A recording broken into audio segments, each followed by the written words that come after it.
Boa tarde, galerinha. Correção da atividade sobre a Revolução Russa que eu passei para vocês na última aula, segunda-feira. Bom, tema da atividade: o mundo em conflito, a Revolução Russa e o socialismo.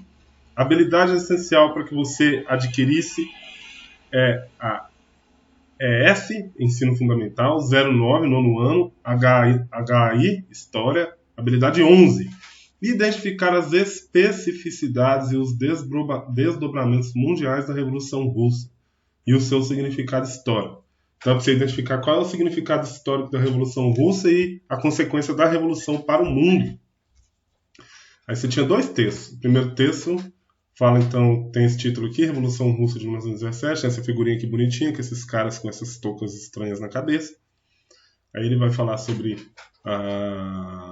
a Revolução propriamente dita, né? Então aí você tem os dois atores principais da Revolução, o czar Nicolau II,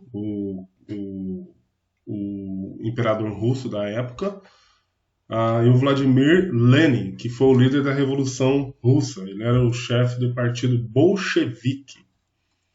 Aí ele vem tratando do governo provisório e o soviético Petrogrado e blá blá blá. Vamos lá. Primeira pergunta.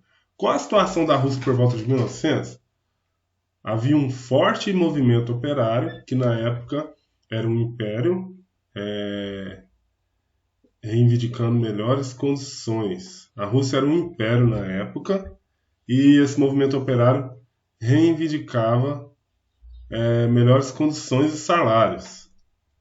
A Rússia era um país de economia atrasada e dependente da agricultura, pois 80% de sua economia estava concentrada no campo, como a gente viu na aula. Os trabalhadores rurais viviam em extrema miséria e pobreza e pagavam altos impostos para manter a base do sistema czarista de Nicolau II. Então esse cara aqui, o Nicolau II, que era o rei na época, cobrava muitos impostos de uma população que vivia no campo e já era uma população que vivia em situação de miséria. 80% dessa população que vivia no campo e passavam fome. O czar governava a Rússia de forma absolutista, ou seja, concentrava poderes em suas mãos, não abrindo espaço para a democracia. Então não havia democracia, participação popular, né? E o rei concentrava os poderes em suas mãos.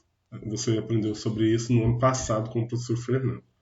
Mesmo os trabalhadores urbanos, que desfrutavam os poucos empregos da fraca indústria russa, viviam descontentes com o governo do czar. Então, o país era um país que estava em extrema miséria, extrema pobreza, a maioria da população, e isso vai gerar no coração das pessoas um sentimento de buscar, de lutar por mudanças, né, para melhorar as condições de vida da população. Número 2. Que fato ficou conhecido como o Domingo Sangrento? Foi quando o czar Nicolau II, né, ordenou que as suas tropas acabassem com a manifestação pacífica por melhores condições de vida. Centenas de pessoas morreram. No ano de 1905, Nicolau II mostra a cara violenta e repressiva de seu governo. No conhecido Domingo Sangrento, manda seu exército fuzilar milhares de manifestantes. Esses caras foram lá se manifestar, lá na cidade de Petrogrado, eles queriam apenas que diminuísse a jornada de trabalho, fosse estabelecido o salário mínimo e dessa forma melhorar as condições de vida dos trabalhadores na Rússia, né? Mas o Nicolau II não aceitou e mandou a guarda presidencial abrir fogo contra essa galera. E no resultado morreram milhares de pessoas ali naquela tarde, ficou conhecido como Domingo Sangrento, que depois vai ter consequências, né? Número 3. Observe a charge ao lado e marque a alternativa certa. A charge citada, produzida no contexto das reflexões sobre o centenário da Revolução Russa, ironiza. Então aqui, ó, a charge. Cenas da Revolução Russa, e você tem aqui o doido do czar Nicolau II. Olha o que ele está falando. Ou você para de jogar água fria em mendigo, ou a revolução explode. E esse cara aqui é o famoso monge que existia lá na Rússia na época, que foi importantíssimo dentro desse processo aí que desencadeou a revolução, o Rasputin. Olha a resposta correta. Era a letra B que você tinha marcado.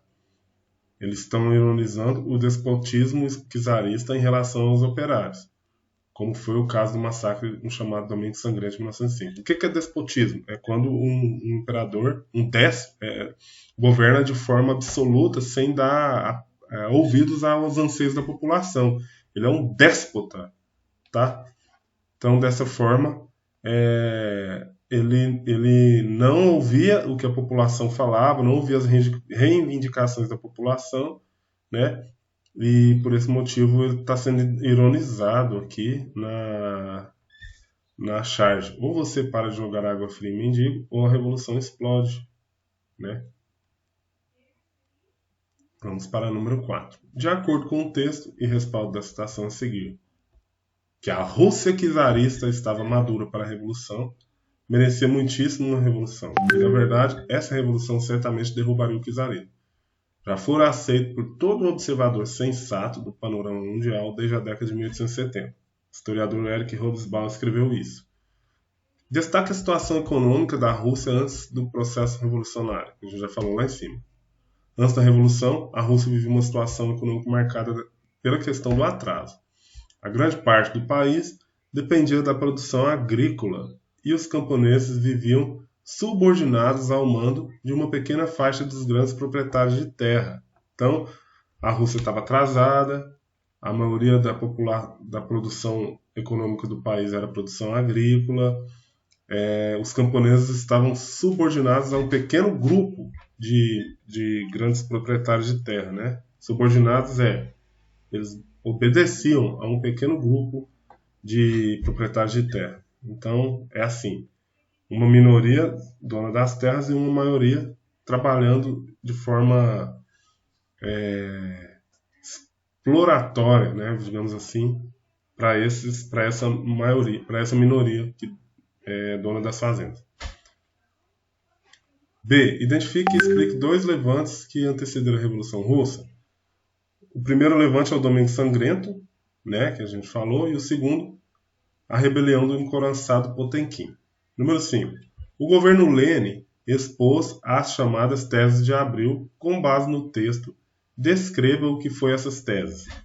As teses de Abril defendiam que o poder seria dado aos trabalhadores, todo o poder aos soviéticos. Lembrando, o que era o soviético? O soviético era aquela organização, né, como se fosse um sindicato, né, onde o socialismo era difundido, né, na Rússia, e onde as pessoas eram incentivadas a lutar por melhores condições de vida, né? Então, voltando aqui, as teses de Abril defendiam que o poder seria dado aos trabalhadores, né, todo o poder aos soviéticos, incitava os trabalhadores a lutarem contra o governo provisório instalado recentemente. As teses de Abril possuíam um tripé: paz, pão e terra. Eles lutariam pela paz no país, por pão, por alimento para todos, e por terra, para que todas as pessoas tivessem terra para plantar, para construir suas casas. Então, a paz significa tirar a Rússia da Primeira Guerra, que a Rússia ainda estava na Primeira Guerra. Pão, distribuir alimentos, e terra era a política de distribuir terras para todos, a reforma agrária. Beleza? Aí vinha um segundo texto explicando o que é um socialismo, né? Provavelmente você leu para responder. Vamos lá, aqui tá os 2 principais teóricos aí, o Marx e o Engels. Vamos lá para as perguntas relacionadas a esse texto. De acordo com o texto, defina com suas palavras o que foi o socialismo. Olha as minhas. O socialismo foi uma corrente de pensamento que se voltou para questões como luta de classe, a mais-valia e as desigualdades entre o proletariado e a burguesia. Luta de classes, a luta do explorador e do explorado, segundo Karl Marx. Então você tem o burguês, que é o ricão, e o proletário, que é o pobrão. Esse aqui explora esse aqui. O Marx propôs que esse aqui se organizasse, se unisse para tomar o poder desse aqui. E isso iria acontecer através do quê? Da guerra. Mais-valia. A mais-valia significa que esse aqui enriquece superexplorando o trabalho desse aqui. Aqui é o burguês e aqui é o proletário, certo? E desigualdade, as desigualdades sociais. A sociedade não é igual economicamente, ela é desigual. Você tem os burgueses ricos e o proletariado se lascando como pobre. Beleza. A número 7, para você marcar a alternativa correta, era a letra C. A sociedade, né, vou ler só a última parte, a sociedade industrial dividia-se em dois grupos principais. Quais são eles? Burguesia e proletariado. 8. Como Karl Marx propôs resolver o problema das desigualdades? Ele propôs da seguinte forma: a luta dos trabalhadores deveria mover-se em direção à tomada do poder político, assumindo as instituições políticas. A chamada ditadura do proletariado deveria extinguir as condições de privilégio e dominação criadas pela burguesia. Então foi como eu falei ali anteriormente. O proletariado ia se organizar, né, os operários, os lavradores, né, enfim, a população mais pobre, se organizar, tomar o poder da mão da burguesia, acabar com a propriedade privada, né, confiscar tudo isso e repartir por igual dentro da sociedade. E quem ia administrar isso seria o governo, o Estado. E a última, quem foram os dois primeiros pensadores do chamado socialismo científico? De acordo com o vídeo e o texto, marque a alternativa correta. Foram Karl Marx e Friedrich Engels, certo? Então era isso, galera. Corrija a sua e até a próxima.